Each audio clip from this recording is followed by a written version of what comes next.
Hi, I'm Ruth Millman from the Farmington Hills Historic District Commission, and I'm here at Colburn's shop on Farmington Road, and we're going to be talking about a good bit of Farmington history. Farmington Township was a place 16 miles just out of Detroit where they had numerous hotels where people could stay as they went to the interior of Michigan. There were two hotels at the corner of Farmington Road and Grand River, and then of course the very popular Botsford Inn that we all know about and is part of our historic district, and played a very significant part in our history because they had dances almost every Saturday night at these hotels, and many a farm girl met her future husband at these hotels going to the dances. I mentioned that we were going to do something about square dancing with one of the ladies I was talking to. She got very excited because that was one of her absolute favorite things, was dancing. So Henry Ford saved the Botsford Inn, and he had an interest in saving American history. So part of this was his interest in square dancing and American dances. Now, I'm here with Marge Colburn, and she's going to tell us how her family got into this, her husband and herself. When did you first become involved with dancing? Well, first, welcome, Ruth, to Scott Colburn Western Wear. Oh, And Scott Colburn and I met in the 40s at Michigan State Normal College, which is now Eastern Michigan University, and we both took early American dance, and Henry Ford was completely responsible for the classes because he would send his dance master, Benjamin Lovett. So we both earned credits for our degrees from physical education. And then from there, I don't know how much time you have because I'm 90, so I fit into your antique historic section of your research. It starts at 50, don't And from there, Scott taught at the Edison Institute because Benjamin Lovett appreciated Scott's ability to dance and teach. And so he invited him to come to Edison Institute, which was Henry Ford's private academy from kindergarten through high school. And so he taught, and he taught how to social graces and deportment and the type of long dresses that you should wear to the early American dance. And that was the days of the quadrille. And then as time went along, he, in 1941, he got into well, actually it was in the 50s, he got into the cowboy dances, which is the Western. And from there, we will go into his instructing in the schools. And that was his application. He decided this was for him. He really liked it. So he did not finish his senior year, and he worked for Henry Ford in the various schools and communities teaching the early American dance. And then from there, he went into the square dance, the cowboy dance, because he had heard of Pappy Shaw in Colorado Springs, attended classes there, and then got into the square dance, cowboy dance, or Western dance, and Western apparel. He didn't have to get a teaching certificate for He this. did not need a teaching certificate, but he needed Henry Ford's approval, which he had, and Benjamin Lovett's approval, which he had. And there were dances held at Botsford Inn, and that was family dances plus the regular square dances. And from there, my husband and I, when we were married in the Martha Mary Chapel in Greenfield Village, or Mary, sometimes they twist it and say Mary Martha. And then we had our reception Dearborn Inn. Then when we had our big 50th anniversary, we celebrated in Lovett Hall. Oh, Lovett Hall was the place to be. You had a beautiful, beautiful dress. Yes, and I do have a photo of the dress here that they can take, and you can see the difference between Henry Ford's requirement that you dress in formal attire for his dances. And when Scott and I were selected to represent Eastern Michigan at the dance at Lovett Hall, which was an annual dance that Mr. and Mrs. Henry Ford had, we were selected as one of the couples of 8 from Eastern Michigan to represent the school. And so from there, that was my very first formal.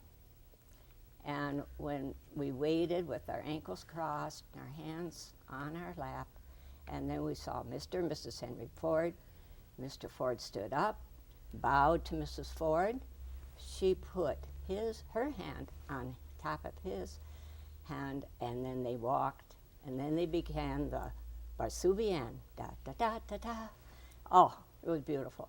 Then he nodded, and then it meant the rest of us could dance. Come in and dance with them. Yes. You have a picture of that dress, that Yes, I first do. formal. That's. Yes, I do.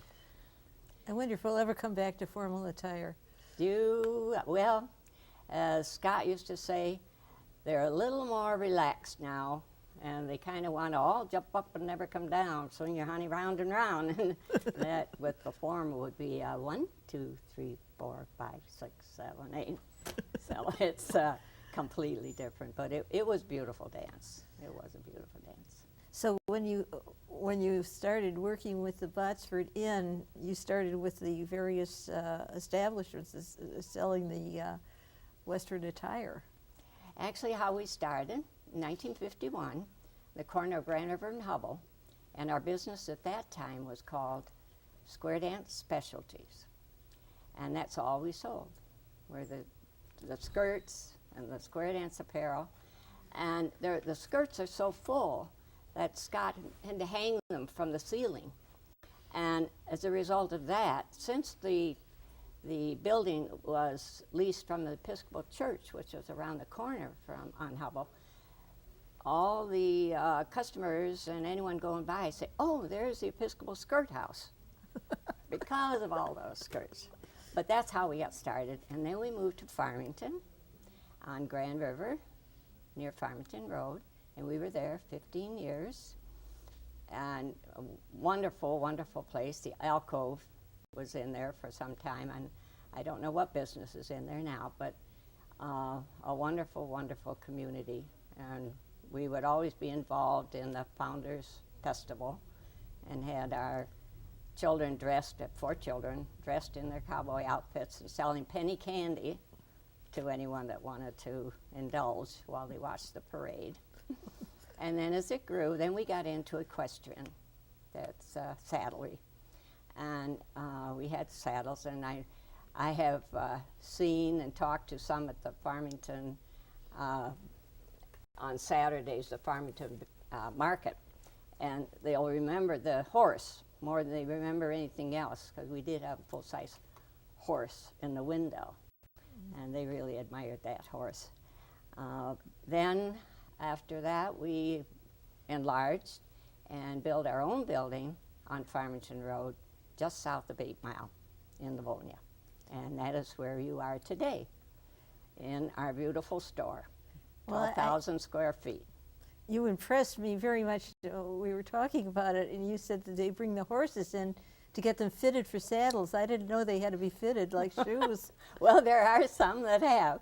And a few years ago, we did have a gentleman who performed some acrobats on his horse, and he brought his horse into our building, which was a lot of fun, except the horse really should have been outside for you know why he Yes. did, okay? Well, it happened inside the store. Oh my heavens! So the broom and the equipment was brought out immediately to take care of that. But How'd there's you ever been get rid of some- the smell? Yes, but that was a good history of our being a part of the square dance movement and the history of Farmington, and now into Livonia. But in my own family also with Henry Ford, my dad was a country school teacher. He came to Detroit for that $5 a day. And he worked for Ford until he ended up supervisor at Northville. My brother went to Henry Ford Trade School for 4 years, so there's a whole history of Colburn May family of being involved with Mr. Ford. You went to be a teacher, I presume. And I did. I taught at Lindbergh School in Dearborn. And in Lindbergh School, there are large pictures of Mr. Ford, because Mr. Ford wanted the school to be called Lindbergh, because he and Lindbergh had a special friendship. Yes. And so, yes, I enjoyed that. I enjoyed teaching very much. And then I taught in Ann Arbor. Yeah. And when we moved here, unfortunately, Scott got Alzheimer, and so I lost him in '03. But we have a wonderful daughter, Sarah, who has, for 20 years, just kept this thing going. And I would love to have you meet her. She is outstanding. She really is. She just kept this store going, as you can see, the beauty of it. I walked in and saw the beautiful weather that you can't see anywhere else. That's true. That's true. And she knows it. I have this wonderful photo that I just love of Sarah and her dad. Aw. It is fantastic. So she deserves the credit for what is developed here. And your son Billy, who My is- son William, yes, Billy, that's what he was called when he was little. He did an interview with his dad in 1988, and it's a fantastic interview. And I would say 3/4 of the pages involved questions about Henry Ford and Benjamin Lovett. Ford's program would have started in 1926. He hired Benjamin Lovett, a dance master from the East Coast. So this entire interview, there's so much in here about Henry Ford and how Scott met Henry Ford when he taught in the Edison Institute. He came and actually danced while Are they they were learning. Edison Institute is still No, it no longer's. I had a college roommate that graduated, so that would be the 40s. I think during the war, when the war came, a lot of the activities were discontinued because they were supposed to concentrate with funds on war. They were making airplanes and things like that. Yes, there. at the They Willow were- Run Bomber Plant. You know, without that, we would have lost the war, I think. That's right. That's right. They Because just of, in fact, Scott worked at the bomber plant. Really? And he had community dances for children that worked at the bomber plant. And they were all a result of Henry Ford's training that this all developed. And Henry Ford paid in all the schools for the square dance, or early American dance, and the round dance, couple dances. He paid for all of that. He paid the schools so that he just believed in it so much. Well, we should do something here about getting dance into the schools and some feeling of patriotism that it involves. That would be nice if it would come back. I would love it. In fact, all my children were involved. They had square dancing was required in the schools. It was required. Yes. It's In Detroit and Farmington, it was a requirement. Square dancing, if you go way back to the early American dance, that it is history from the colonial days. If you could see some of them with their bows and their, because the early American dance is very, very sedate. it takes over, but the Western dance was never sedate. No, and that is a lot of fun. And You have the Cattle Bear Ball now, which is the theme is country dance, Western country dance. So it's fantastic. I really, it's a fun business. We've been in business 61 years now. I understand your husband was a square dance caller. That was Yes, very much so. That was his life. That was his income. That was our income. He was the founder, the first president of the Michigan Square Dance Leaders Association, which is still going, gung-ho. In fact, they just had the 60th Square Dance Convention down at Coble Hall, and all sponsored by the Callers, Michigan, and throughout the country. And then he also was founder and publisher of the Michigan Square Dance News, which is a magazine that is still being published by a different publisher now, but carrying on the tradition. And then he called, and he called dances at Botsford Inn, and in the Eagles, a lot of the veterans halls, he had square dances. And he also had in community halls in Ann Arbor, in the schools, he had a family square dance on a Sunday afternoon, and the one requirement was that you must dance with a child. And they would have potlucks, and he had dances in a variety of schools in Detroit, in Farmington, Livonia, Milan, Dexter, Ann Arbor. It just, the whole 3 counties, really. He was gone every night calling a square dance.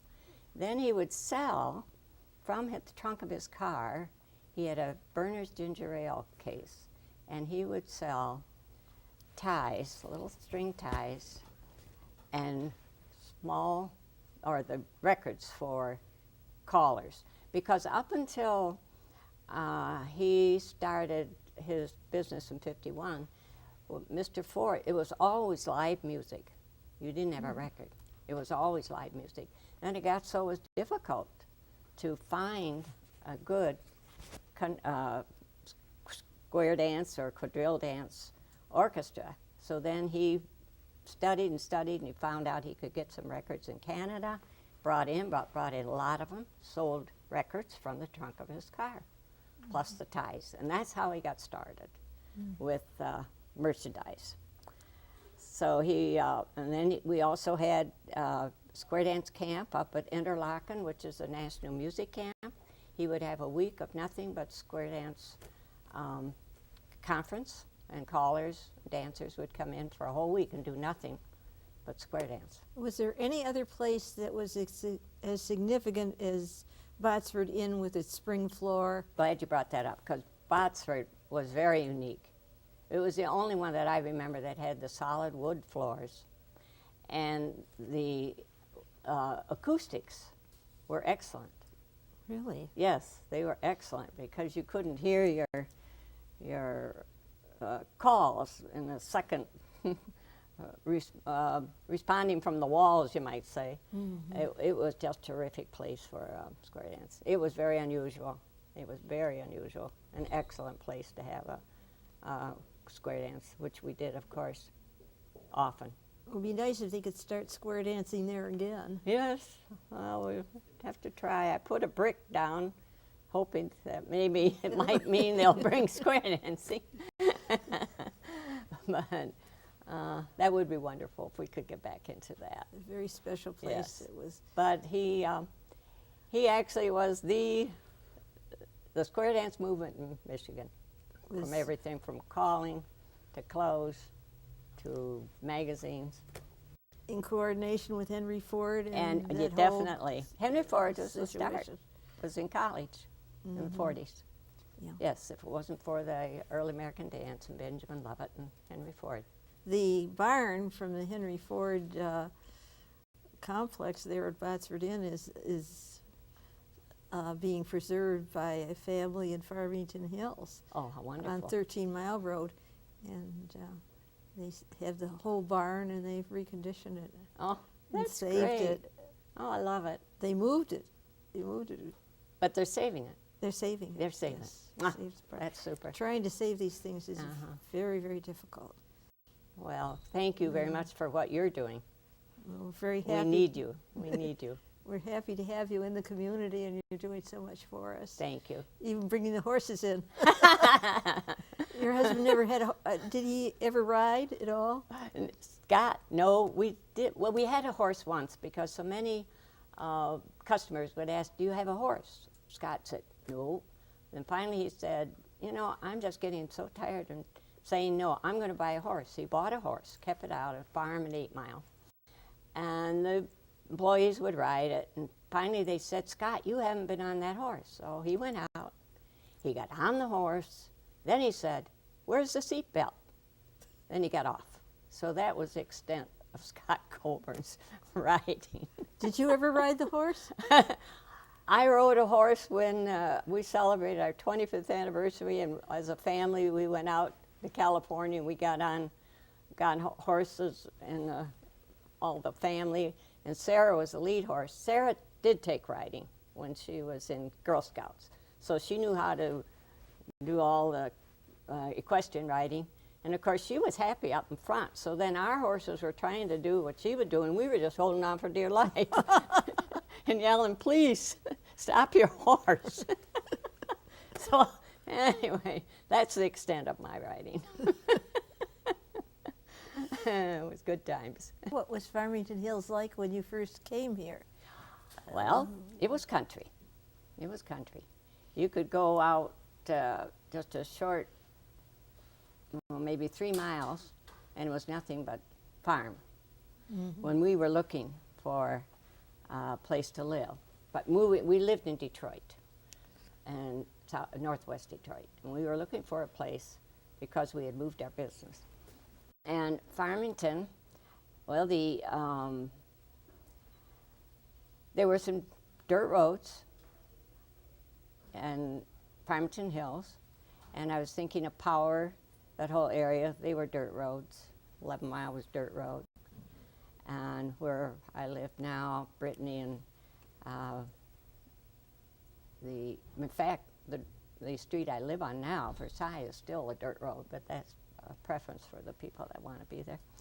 And then in the town itself, I'm trying to think, seems to be the Civic Theater and Cowley's, but it isn't the Cowley's you look at now. It was just a little restaurant, because Scotty would take his salesman over to Cowley's for lunch, and Cowley even says now, he said, "I think they just lived here. They came over and had their coffee and just talked and talked at Cowley." So that was a centerpiece for Scott Colburn, not necessarily the employees, but for the salesmen that came in. It was a good time to go for lunch. But at lunch went into maybe 2 hours. So that was a wonderful place. And there used to be Herman, I believe it was Herman Bakery, that was near our store. And also on the corner, Ann Stolberg, her mother had a business in that corner. In the bank. But the bank building, yes. And she's her family. And then there was a hairdressing place there. In fact, the hairdresser that was there, she was 18. She is now in her 50s, and I still go to her, but she's no longer there. She has moved, of course. There was a hairdresser right in that area. Very, very lovely place to be. It was. Farmington is. Well, I'm still there, and I'll be there until I say bye-bye. Oh, it's a great place to be. It's a Yes. wonderful community, It and is. we're doing our best to try and preserve whatever is here, and as your son is doing downtown, trying to preserve what's there. Yes, William Colburn, he is. He's doing a good job. Well, you know, at one time they had the Grand River transportation that would come to the corner building there, which are antiques and so forth there at Grand River and Orchard Lake and right in that corner. And that was where was like the turnaround for the streetcar and buses that would actually go all the way to Lansing. The transportation was terrific in those early days. You know, it's It was well, just terrific. It could go from Farmington Road, Farmington, downtown Detroit to Hudson's on a bus. you know, everybody went down to Hudson's. Right. It was the place to But go. Farmington, they got into the act of being with it Yeah. and, you know, growing, which I think is important for a city to grow. Of course, the township grew around it, Correct. which became Farmington Hills, Right. which was 73, which is 2 well years. worth having. Mhm. Well, thank you so much Well, for thank you. talking to us and telling us about how you developed with this community and brought square dancing to Farmington. Thank you very much. We have a lot of history, so if anyone's interested, we can show you just sheets and sheets of articles from Bob Talbert to you name it. They, Detroit Times, so that's a long time ago. you know, that, So please come in anytime and have a cup of coffee. thank you.